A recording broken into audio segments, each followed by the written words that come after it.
Welcome back to the Blindsiders. I am Ben here with Dylan and Brian talking about episode number 4 of Survivor 49. And we got a swap. We got the first time in the new era, we have two tribes. And, definitely not just because Kayla is collapsed into oblivion, for sure.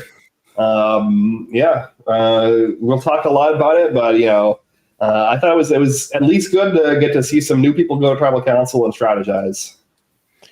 Agreed. I think so, Dylan. We haven't heard from you in a bit. I know you have some opinions on this season. I want to give you the floor to start this episode off to, air your grievances. Yeah. So I'm going to be honest with the audience here. I didn't watch episodes 2 or 3 because I was so down. I'm aware of what happened. I'm aware of the end result of everything. I just I couldn't put myself through. I was so down on this season after that first episode. I feel like I didn't come across in our podcast episode how down I was after that premiere. So I skipped the past 2 episodes. I'm aware of the snake. I'm aware of going to tribal with 3 people. I'm aware of all of that. But so I forced myself to watch tonight. It was I have to do this for the pod. I got to be back at the pod. It's I can't give up on Survivor. I really think if I hadn't had this podcast, I wouldn't have watched the rest of the season. But I'm glad I did. I think this was a very good episode. I think I didn't know. I didn't know. For some reason, I thought I had incepted myself that at one point in the new era, they had gone back to 2 tribes, even if it was for just 1 vote. I can't remember if that's the case. I mean, regardless, they have the twists where they demerge them. That kind of counts, I guess. So I don't think it's any coincidence that we get back to 2 tribes and immediately, it's not super kosher though. Cause obviously when you start a game with 2 tribes, it's not the same thing as originally being in 3 tribes and then merging into 2 because 1 tribe has been completely decimated. And obviously you have those relationships that have already been formed. But I think that this was a good episode. I think that tribe with Sophie, I'm still learning the names, Nate, Rizzo, Jawan, and Savannah. I think that is a very tight group that I think is a group of very, very good players in context of this season. So I'm very excited for that. I thought this was a good episode. I thought the first 30 minutes were kind of not that good. And I just kind of thought I was in for the same thing I was with the premiere. I also switched cable providers, so I didn't have my DVR set up. So that was also another reason why I didn't watch the past 2 weeks, because I need that 20-minute buffer zone where I can fast forward through all the commercials. Right. So I'm back. I'm excited. I'm not declaring this the greatest season of all time. I just thought tonight was a solid episode, and I'm now back into looking forward to doing this week by week. And like I said, I think I'm very high on Sophie, Savannah, Rizzo. I like Nate a lot. I think that I found kind of my core 4 to root for. Of people that I think are very, very good players. So I'm excited about that. So I am cautiously optimistic and back in. But like I said from the jump, this has become I'm watching for Savannah and Rizzo going into season 50. But I have found myself with players like Nate and Sophie really kind of now investing in them, even though I've only watched 50% of the season so far. But that's a plus. I think it's really important in Survivor to find those people, because my initial instinct was a lot of these people were very boring. And I think that premiere was not a good episode. And I don't think it was a great exposure for other than Sophie, because I think Sophie had a good premiere episode. I think other than that, we really didn't get to see a whole lot of people or anything that really impressed us. And I think that we have started to see those things now. So, thumbs up, 1 single thumb up, not 2 yet, but I'm excited. I'm very happy to be back to talking with you guys, and I'm back to being week by week. It feels good. Yeah, we're excited to have you back, obviously, and I agree. I think this episode was a breath of fresh air that the season certainly needed. Perhaps the new era needed.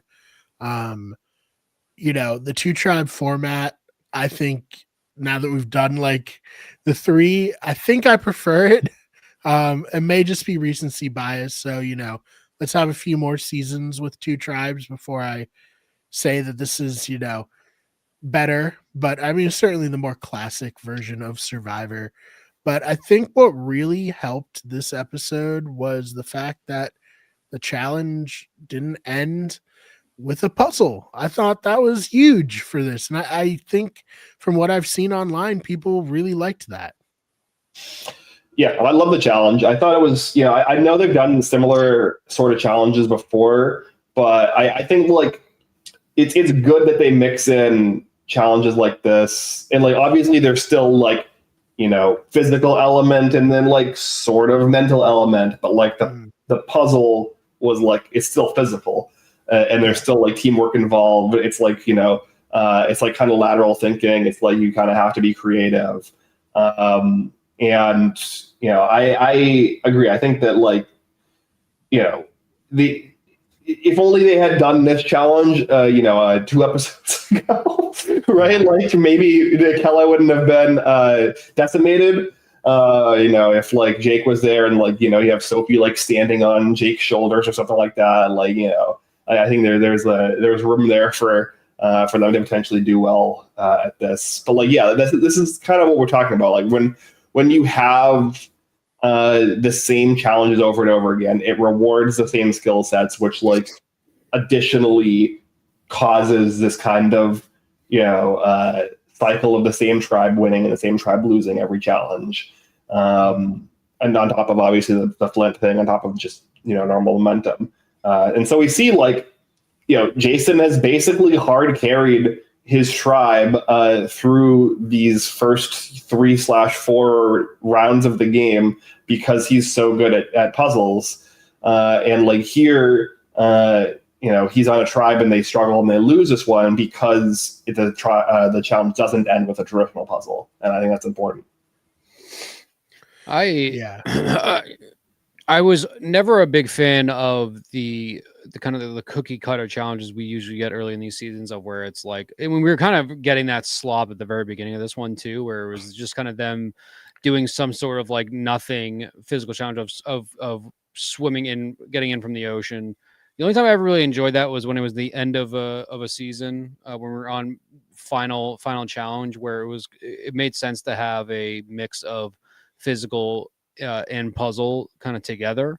And so I usually like it then, but it had become such a norm now, and the challenge has become so boring that I don't even necessarily know if this challenge was great. It was just such like you said, a breath of fresh air that I think the show needs. And it's so stupid because it's literally just people getting on top of each other and trying to stack a blocks as high as they can.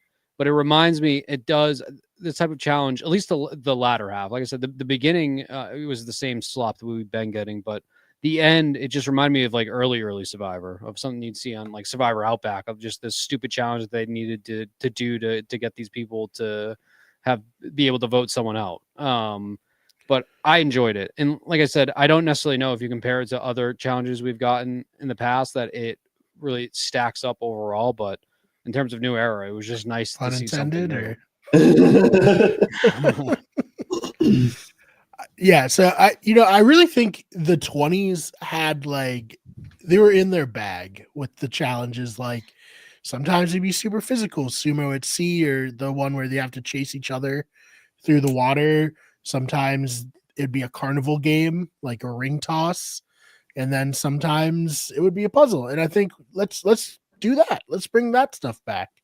I think it will be positive for the show going forward. But yeah, and I mean, even like I know they don't want to have like physical confrontations anymore in their challenges. I think like sumo at sea and wrestling for stuff is probably not going to happen anymore. But like, what about that challenge where you have to like move tribe mates on like planks and like carry them? Like that was fine, Mm-hmm. But yeah, no, I liked this challenge tonight, and man, I was seeing my winner pick life flash before my eyes. Similarly, probably to how Jason was feeling at that tribal council, where he was. I mean, you have to be sweating bullets if you're in that position, Why can't we do the wrestling challenges anymore? That's what I want to know. Bring back I want like the football of people drowning each other in the shallow river. Like I want all that. I want coach throwing stuff when he didn't technically win. I want all that. I don't know why we can't get that anymore. I think that we used to be a proper can do that anymore. reality TV. They need to. I still think that I always hate doing the Survivor was like the hey, you remember when Survivor was actually good? And I feel like I do it all the time on the episodes, even though you guys were the ones that watched. I feel like you do it all the time. I think Schmergen Brawl just killed it. I think that's the issue. Yeah. I don't know. For more on that, check out my video on the most dangerous Survivor challenge ever on the Blindsiders YouTube channel. Is that the one where they drowned him? No, I didn't like the one they drowned them. I thought that was as somebody who is not a fan of drowning. I think that like the one they did for the first time in Nicaragua where they're like on the wheel. Oh, the wheel and it dunks them. Yeah, I don't know. That to me is just like there's so little skill to it, and it's just like like if you're going to do a drown them challenge, I prefer like the last gasp. Yeah, no, definitely agree with that. Schmergen Brawl was like rugby and basketball and MMA. Yeah. Like mixed into one challenge. I don't know. It's the change. It's just the change. Once again, I don't even know if necessarily this was just a good challenge. I think it's just like the change of pace, the difference. It's like, and I swear to God, if I see Samotion as the final challenge, this I feel like I fall. 50 final challenge will be Samotion. I'm calling that now. I think I've fallen into minority that I have become so sick of Samotion. I think it's like completely spoiled it like period for me. Yeah, I mean, it's the same thing with the puzzle, like the also corruption of the puzzles, where like it's not intrinsically bad. It's just like it's been oversaturated to the point where like I want to see something new, and like at the very least I want to see like some variance, right? Like, when Samotion was like first brought back for like the second time, like it was a big deal because like it's the first time we've seen it since like Token Machines or whatever.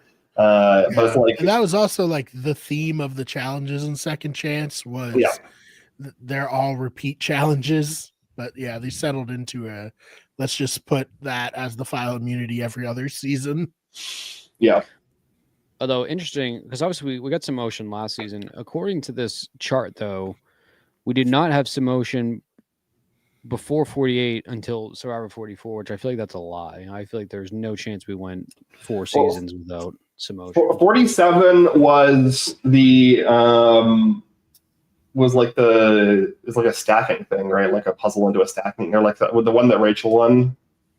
And then 46, the one was the one Ben won, which was like the puzzle with like the Plinko thing. Mm-hmm. Yeah. And then I like that. Yeah. If you're gonna do Samotion, just do the Australian Survivor version where you're like running upstairs. I do prefer that one, even though it's like technically less like fair and equal or whatever. Yeah. I agree with you with the 46. I thought the 46 final immunity that Ben won with the puzzle and the Plinko, even though the Plinko did like have a technical difficulty or whatever. I thought that was like the most fun to watch because it was like a combination of Samotion with a puzzle.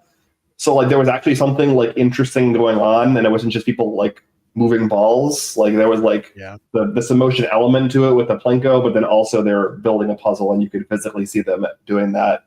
Yeah. No, agreed. Well, we should probably talk about this episode. So I guess we got like the one moment of them at their very lowest on Kayla. Sophie lost the shoot, but she got it back. That's good. I think overall a good episode for Sophie, all things considered. Especially considering she's been to every tribal, probably her best episode. Yeah, Sophie Stapley.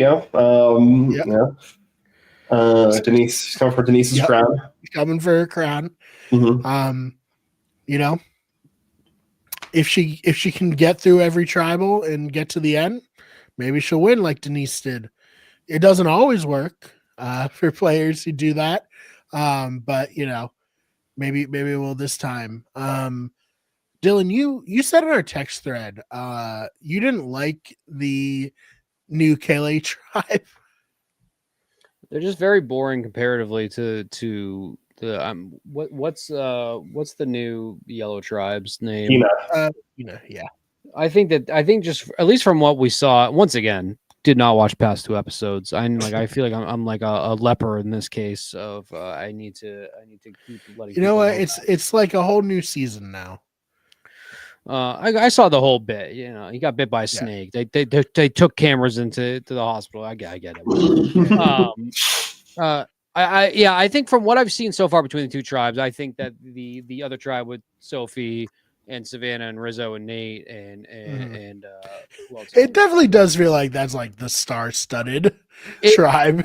And I think having the knowledge of who's in 50 also makes me just immediately zone in and lock in that tribe of like this is where this is going to happen. But I think it's a little hard to talk about them, right? It was even still, right? Like, I don't know anything about Sophie S. Like, I know very little about. Well, she doesn't like fruit.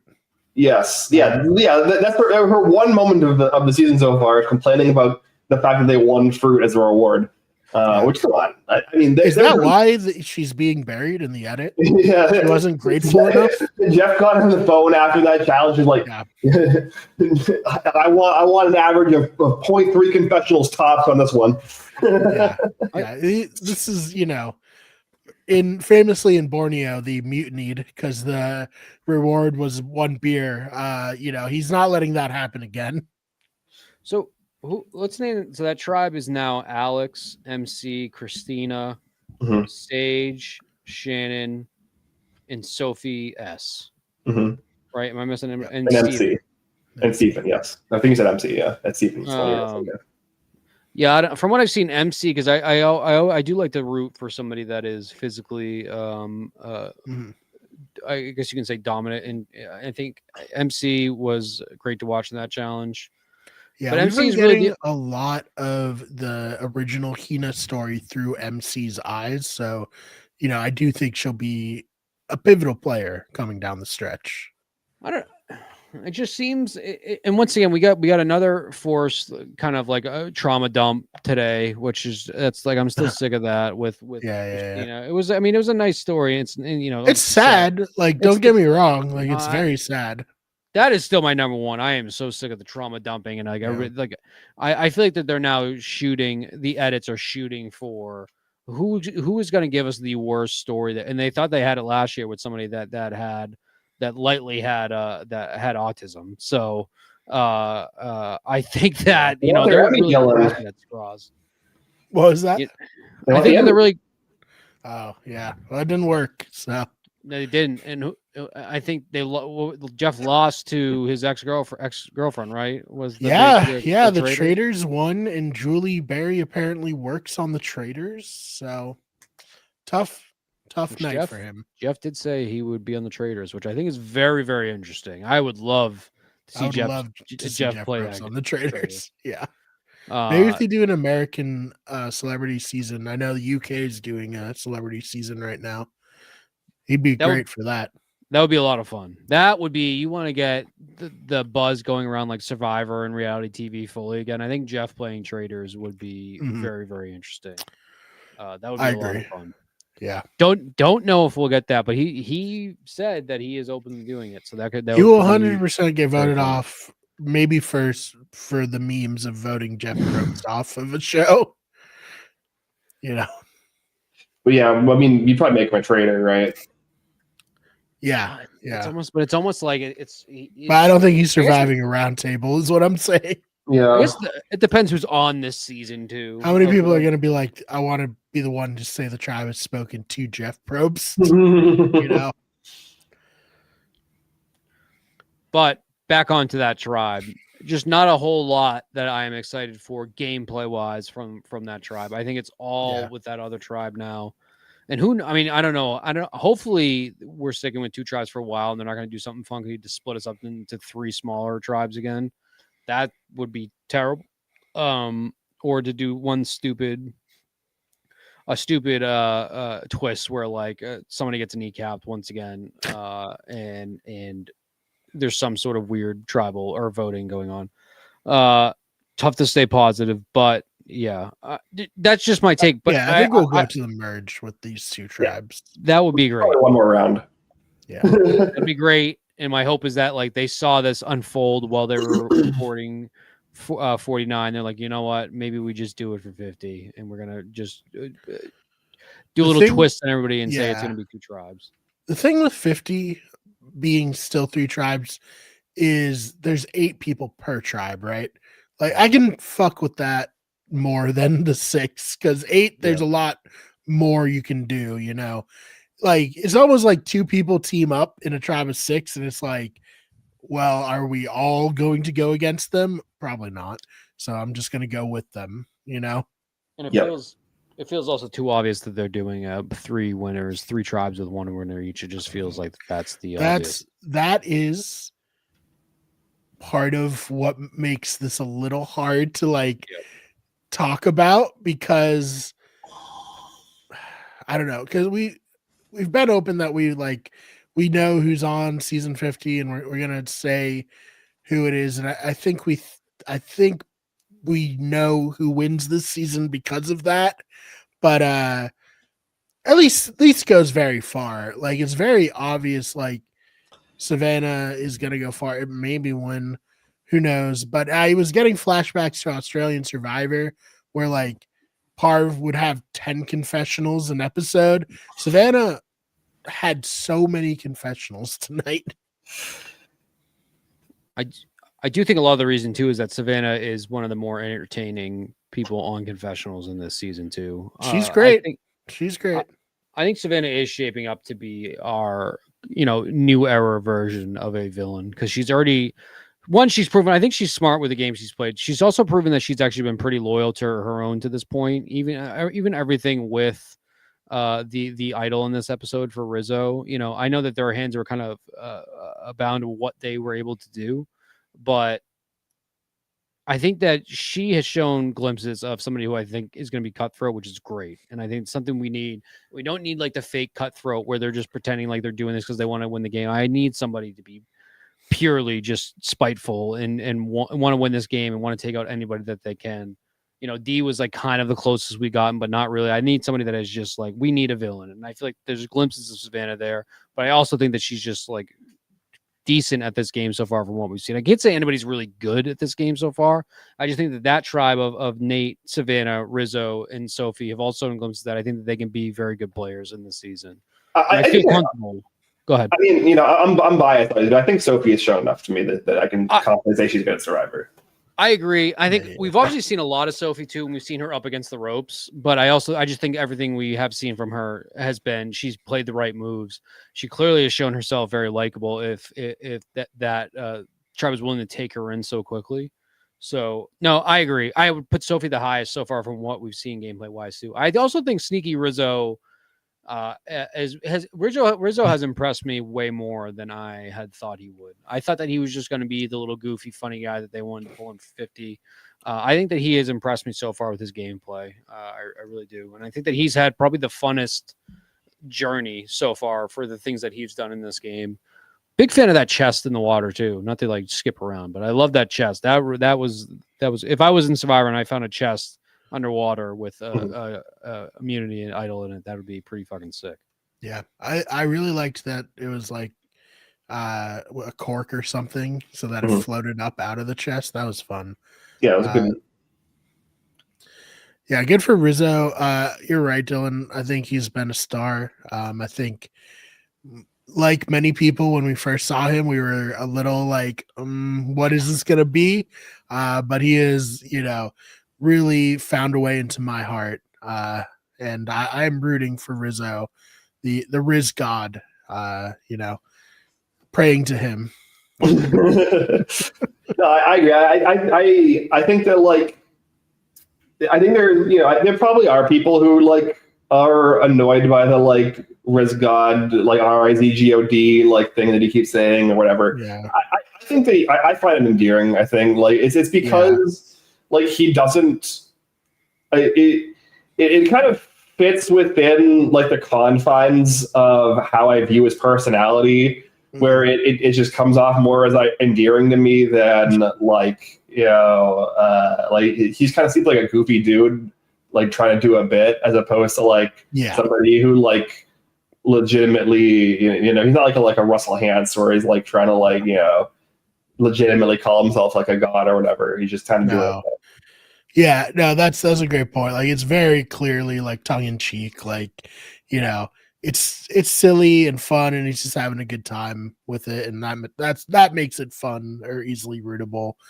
And if anyone disagrees, you're just a hater. I don't know. You don't like fun? Come on. Yeah, but I mean, I heard. I think even if we did it, even if I didn't know, it's obviously hard to say. Like it's hard to like put your brain in a situation where you don't have information that you do have. But like, I feel like even if I were watching the season not knowing that Savannah and Rizzo were on season 50, like I would still look at this and be like, okay, the winner is Savannah, Rizzo, Sophie, or Nate. And like, I don't think I can be convinced that somebody other than those four are winning. Yeah, no, I totally agree with you there. We'll see. I think it was fun. I think part of why it's like clear that they're gonna win, and then like Jawan, even though he's with them, is not gonna win. Is actually after they lose the challenge, and Matt's talking to him, and Jawan's like, "Oh yeah, I would have been on like gone if we had gone to tribal." And Matt's like, "Well, would you want to put your fate in your own hands?" And Jawan like laughs at him, basically. I guess not at him, but laughs behind his back in confessional. It's like, yeah, man, that's why you're not gonna be the winner of Survivor 49. Like, I'm a big believer in like, if you're playing Survivor, go for it and like put your fate in your hands. Try something risky, And maybe Sophie was just like, no, I'm not like even entertaining that, and that's part of it. But like, I don't know. Like if I was on the bottom of an alliance, I would be like trying desperately to like undermine it and dismantle it so that I could potentially get on the top of whatever, comes out of it. I'm going to divert, so I don't want to divert too quickly. One thing I will say though, kind of back onto that other tribe, I'm like deep diving now as the Reddit connoisseur on the podcast for Survivor. I'm like now diving through the post episode discussion. No, the thought I had though is I guess like I feel like at this point, I know we talked about it in the pilot too. I feel like we need in the premiere episode. I feel like we need to just fully embrace that we know 50, and just kind of go off of that, because I do think a large majority of Survivor fans are well aware that who was in 50 in this season. Kind of like I think it adds a extra, actually not even necessarily an extra layer, a different lens to watch it through than we have previous seasons. It's tough to say once again because I was shitting all over the season being boring. I'm still enjoying that aspect of watching Savannah and Rizzo and their game unfold. One problem I am very nervous about though is that if we do get a final two of Savannah and Rizzo, and then we're also going to have the final two from 48 also in 50. I feel like that those four have to, I guess maybe 50 they didn't see them play. So maybe the Savannah and Rizzo have an advantage over the other two.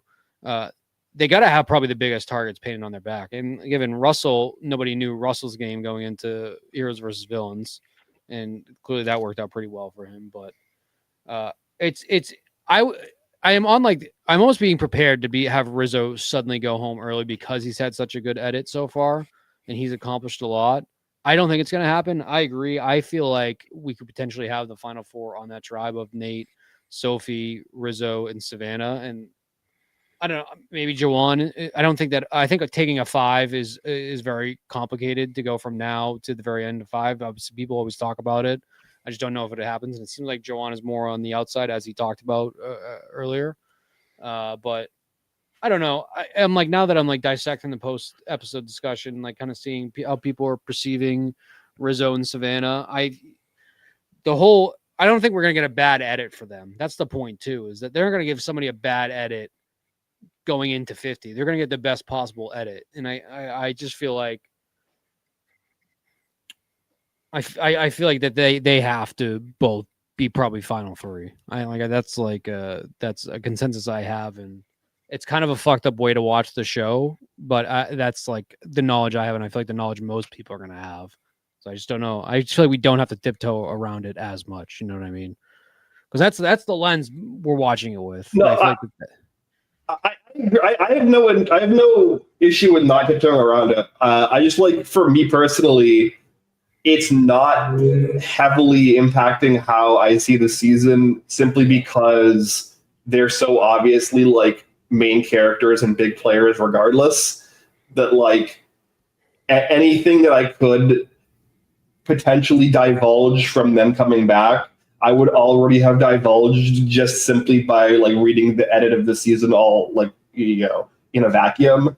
So like, I just don't. I have no further analysis to add of like, oh, like Savannah and Rizzo are on 50, therefore yada yada yada. It's like, no, I mean, like Savannah and Rizzo are clearly two of the main strategists and players on the season. They're like narrating heavy swaths of the episode. Even in previous episodes when Savannah was completely strategically irrelevant, she was giving long-winded strategic and social, moments. Like, it's very clear that they're both going deep, regardless of knowing they're on 50. I think the only part where it's detrimental, though, is watching somebody like Sophie or Nate, where they're probably most likely not going to win.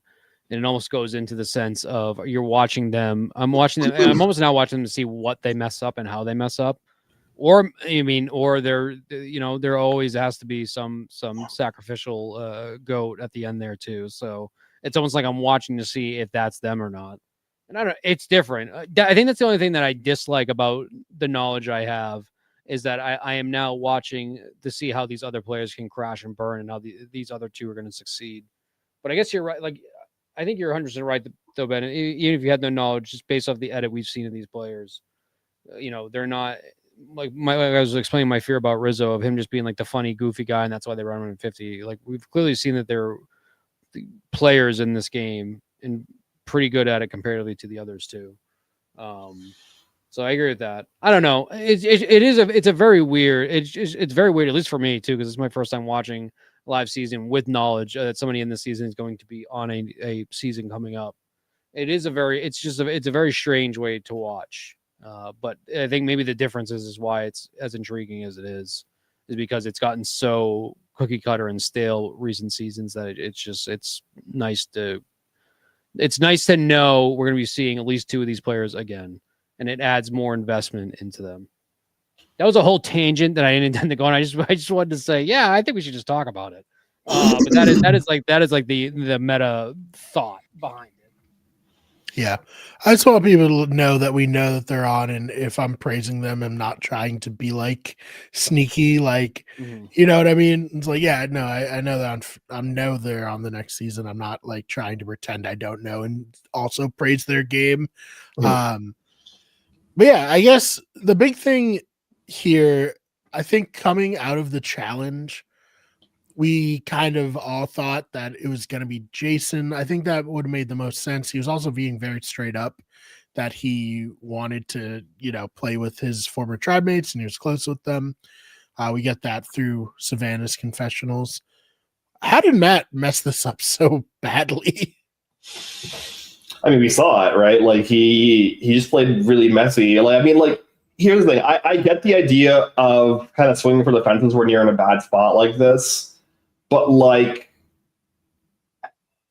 there is something to be said, like, and we kind of get like a little bit of the story of this through the invocation of Sandra's name, right? Where Matt pretends to play the anyone but me game, right? Where he kind of is fronting that, and he invokes Sandra's name, and then he shades Sandra, and then it also comes up at tribal, and Jeff is like, hey, it worked twice, and like it does work twice for a reason, because like there are certain circumstances where playing more conservatively and like playing like making the safe plays to just get you to the next round is just unfortunately what you have to do. Like I agree, you know, in a perfect world, right? Everyone, all the Monday morning quarterbacks sitting on their couch are like, yeah, obviously, Juwan's on the bottom, like, Sophie's got no one, like these four should vote out one of the three because they're the three that are actually, calling the shots. And it's like, yeah, that makes sense on paper, but like actually like executing that in like an hour or two that they have to strategize, it's just not going to happen. And like you kind of have to play as safe as possible to survive.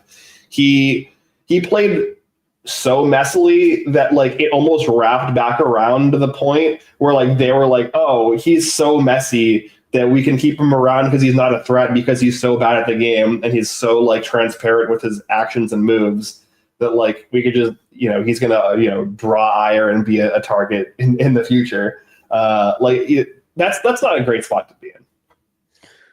I think you said it best. It's so like everybody who watches Survivor is gonna Monday morning quarterback it and say, obviously you need to, just anybody but me, like just survive the vote. But that's like, it's so stupid that both Jason and Matt didn't want to do that off the jump. That I think that they're neither of them were good players. Jason looked like he was ready to completely fold at tribal there. He looked bewildered. I feel like that they did not at all consider the fact that possibly Sophie is likable and that they wanted to take her in right away rather than take in two tribe mates that have allegiances to each other. I think that is sloppy and bad gameplay. As my brother had said to me too, that he actually likes Jason and thinks that Jason shows signs of being a good player. And I'm like, I feel like this episode showed Jason has no chance of winning this game because he's not prepared to strategically do what he needs to do.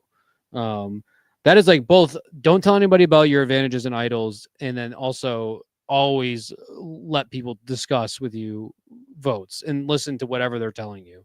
I feel like it's the two most obvious things in Survivor, and we all the time now get people that are like, what loyalty is there? You're alone. There's two of you on this tribe. Like you have no loyalty at all. And I thought Rizzo's speech at tribal was great.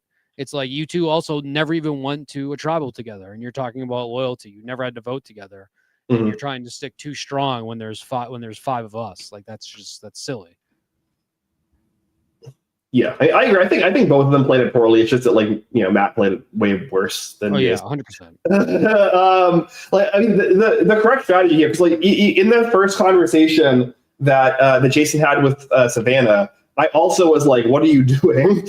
Because it's like Savannah had basically the reaction that I would expect her to have from originally watching that scene, which is like, you're preaching that you have sway with your old tribe and you can direct them to do something, to benefit Savannah. It's like, what could you possibly direct them to do that would benefit Savannah? Like, it's a very clearly a two-sided situation. And if you're saying that you have so much sway with these people, then that proves to me that you're a threat because you have loyalty with them, you have social sway with them.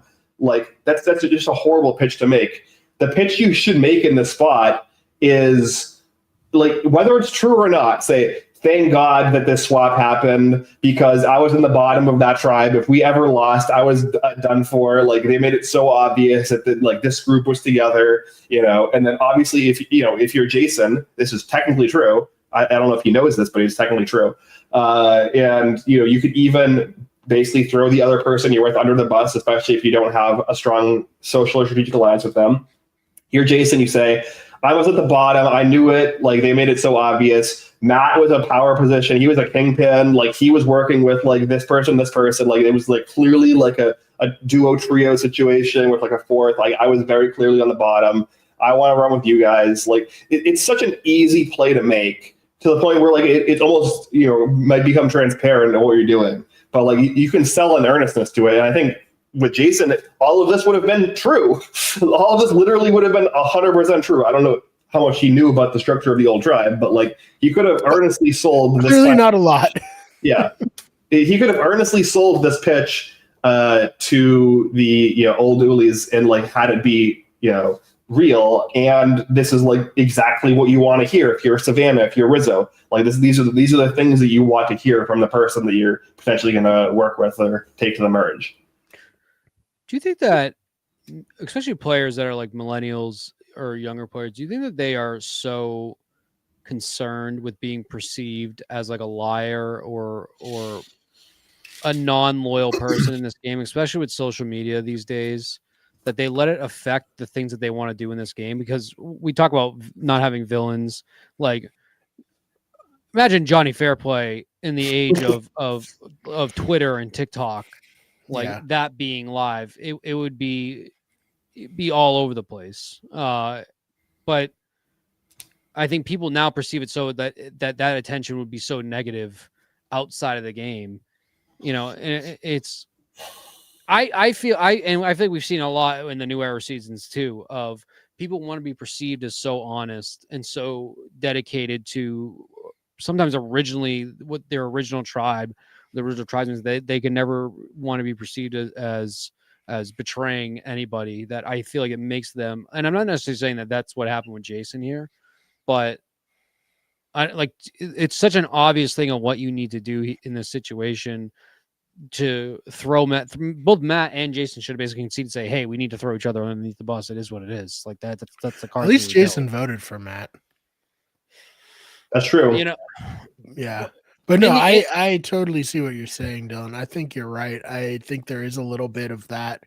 And it's not even unfounded, because if you like vote someone's fave off, they'll send you a picture of your house in your DMs on Twitter. Like, there are unhinged people on social media in this like age that we're living in, where everything is so intense and under a microscope. Like, and obviously Ben and I are just coming off of a summer of Big Brother, which has the craziest fans in the world. So I think there might be something to this idea, Dylan. I wanted to let it be known that if I go on Survivor, I'm now making my mission to be a villain, to break the trend, and either I will become a martyr for the villain lovers, or I am going to be a trendsetter and game changer for Survivor. That is my goal. I'm going to immediately backstab someone from voted off first tribal, but that's what I'm aiming for. I don't know. I really do. I do think that there's a lot of that. I think people are very, very nervous and scared to how they're going to be perceived to the public now that they let it affect their gameplay. Whereas before, it's not to say that people before, players in the non-new era, weren't nervous about that. I mean, fucking Colby basically threw away his game to be able to have a career post Survivor. So it's not like that's like a new thought, but I think that now, especially when you go back and look at recent seasons, why so many people are afraid to make these big moves. I do wonder if it's because of that. And I don't know. We're in a very strange, like, social time in this world, where I think that online perception is incredibly important to a lot of people, understandably so too. It's a lot of people's basically their life source at this point. But back to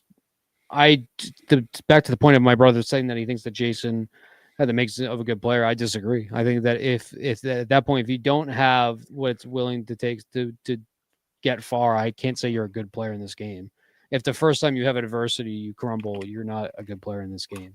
And I think that Matt and Jason were both not good players. Yeah, I mean, here's the thing. Like, obviously, live games not real Survivor, but like, I'm somebody who, like, when I've played live games in the past, like, I go in with the intent of being a villain and like playing hard and like making the game a good experience and a good show. And I've been cast on a Heroes versus Villains All-Star season as a villain for that reason. Yeah. And what I said, as my first confessional in that season was like, I'm not a villain in real life, but I play one for TV, right?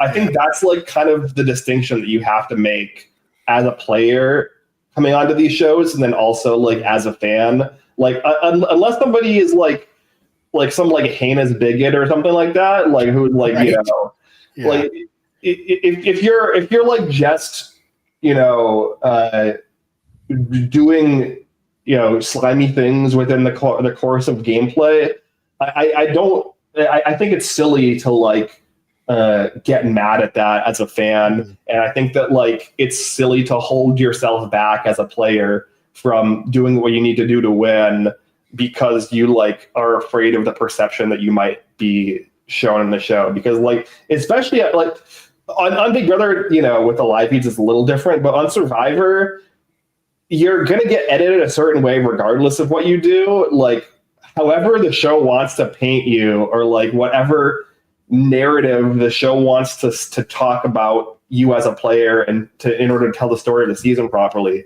it's going to happen regardless of what you do.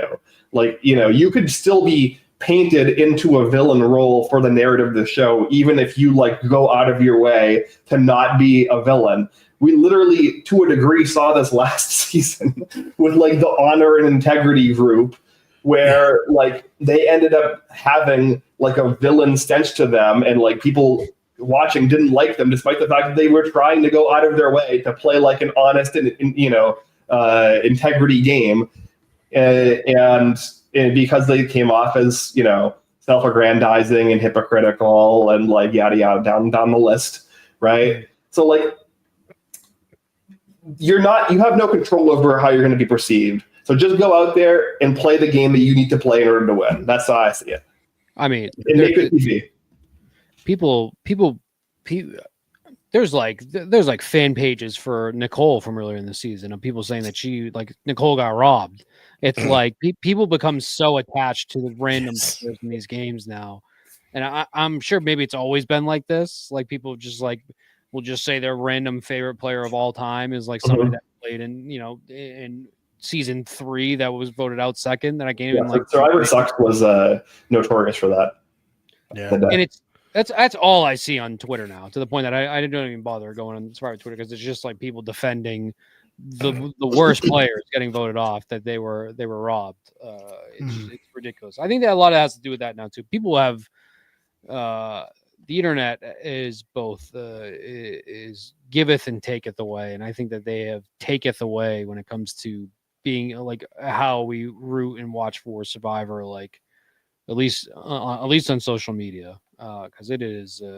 If you could tell anybody that Savannah is your favorite player in this season, they would call you absolute scumbags, because it's like, how could you root for Savannah?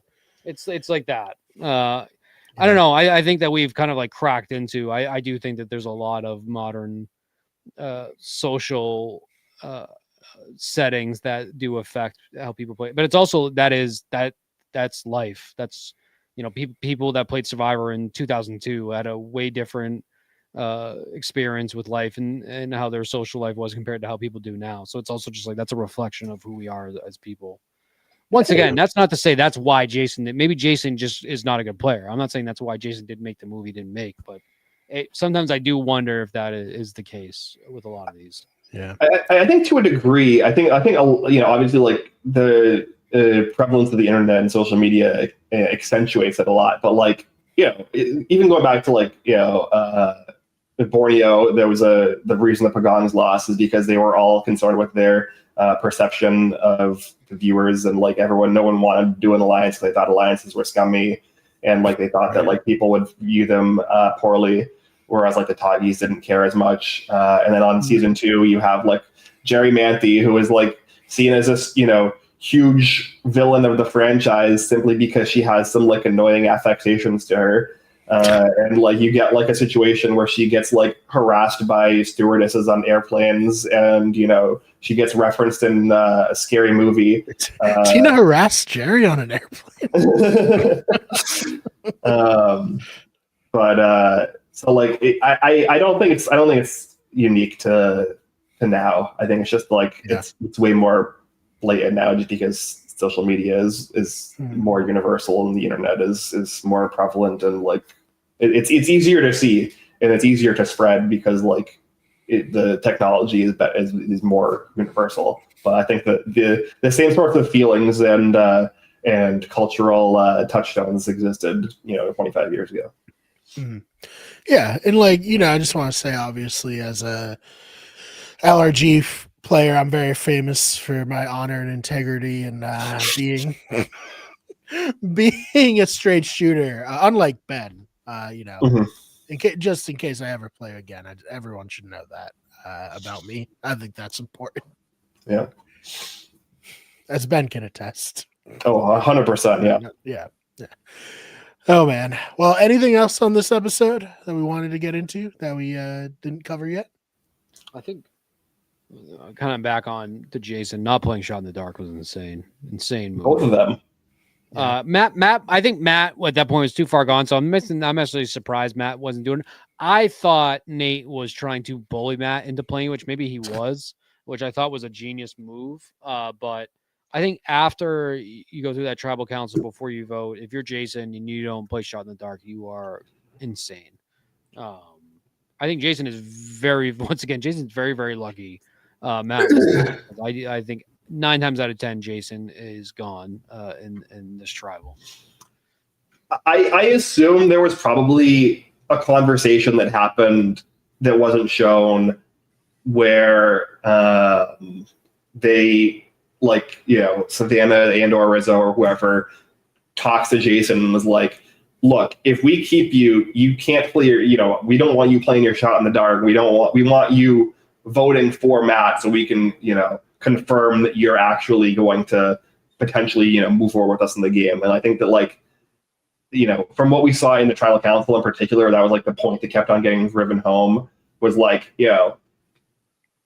Jason was being cagey about potentially working with them down the stretch into the future of the game. And I assume the reason they probably ended up keeping him here is partially because he promised them that he wasn't going to play the shot in the dark and he was going to vote with them against Matt. I think it's way more egregious for Matt to not play a shot in the dark and to also vote for Nate when that it's very obvious that plan is not happening. There's just no value at all for him to vote for Nate. It'd be the one person, either play your shot in the dark or vote for Jason. It's just completely unforgivably stupid to vote for Nate there. Makes me think he really did not like Nate for whatever reason. I mean, Nate was at his throat at the tribal council, so I get from an emotional perspective, but you can't be playing emotionally when you're 9 times, when you're 9/10 of the way into the grave. Yeah.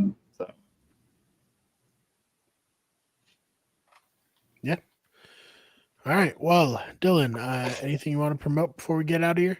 No, keep listening to this podcast. It's all I have going for myself in my entertaining non-family life. My creative genes are at an all-time low. I feel like I was at my all-time high of rambling and just stuttering during this podcast. So I need to get back into mid-season form. I will do that for our listeners. No, I want to do more. I keep saying it, but I need to nut up or shut 6 up. is out. Did you get it? It is, and I was very good next in the beta. Week, and I am next week we will be streaming Battlefield 6. I am throwing it down. The gauntlet here. I'd love that. Let's run a tank crew together because that's all I'm good for is repairing tanks in this game. Same. Yep. Medic or engineer, and just not shooting people. That's not what I'm strongest at. I was very good in the beta, and I feel like something happened between the beta and now, where if I get 10 kills a game, I'm happy. But Battlefield 6 is a lot of fun. It's nice to play a shooter again. That is not Call of Duty slop, so that's fun. But I would love to do that. I need to stream more. I have this green screen behind me that you can't see because it is a quality green screen. And I need to utilize that a little bit more. But no, keep following here, supporting our show, the TikTok. Brian puts in a lot of work, and it would be nice for everybody to be able to support and experience that. And I appreciate you, Brian. All the various TikToks. And I think that please. I think Ben does a great job hosting the show and wrangling us in. And I think that that deserves a little bit more credit as well. So no, keep watching and listening to this, and I will be watching episodes and committed to this podcast and not rambling as much moving forward. I needed to. You were fine. You're in your head. I don't think you rambled too much. Don't worry about that. Well, halfway through I kept what movie or show is that where the person keeps saying they lose their thought? Like, that seems like Michael Scott, something like that. Or like I start talking and like I just never know. Like, Michael Scott quote, that's Michael Scott. Yeah. That is pretty much what happened to me a majority of this podcast. But I do think we got a lot of good points out, and it's just it's nice to have faith back in this season. Honestly, to be 100% honest with you, I for the first time this fall looking forward to watching Survivor again, which is great. So I'm excited about that. So I love to hear that. Let's keep the train going.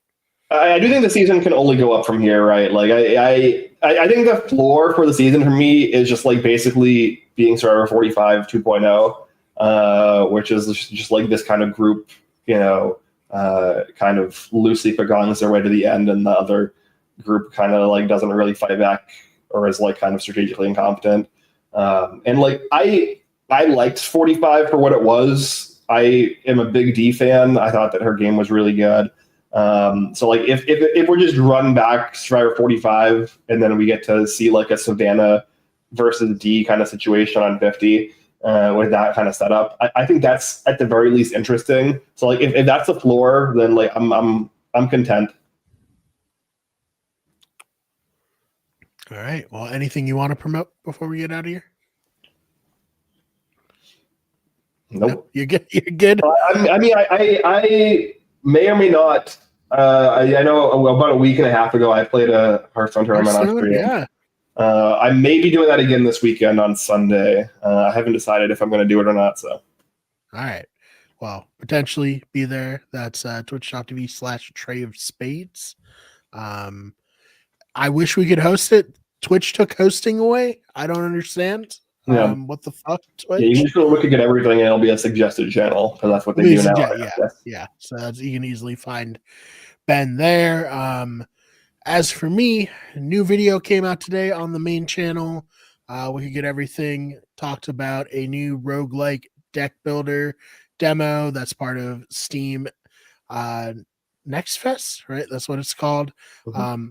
I really thought it was a great game. I praise it a lot in the video. Please go check it out and download the demo. See if you like it. I feel like being an indie game dev is very, very challenging, considering how many honestly good games come out all the time that just never get any shine. So trying to help shine a light on a game there. Other than that, those fake nerds for nerds pop culture news. We'll hear your sports for sports news, and Better Radio is of course our podcasting channel where this is being streamed right now. If YouTube's working, it claims it's being streamed there, but we'll see what happens. And then our new channel, Wicked Scary, where we cover urban legends and cryptids and things that go bump in the night. Obviously, I'm not in my normal setup.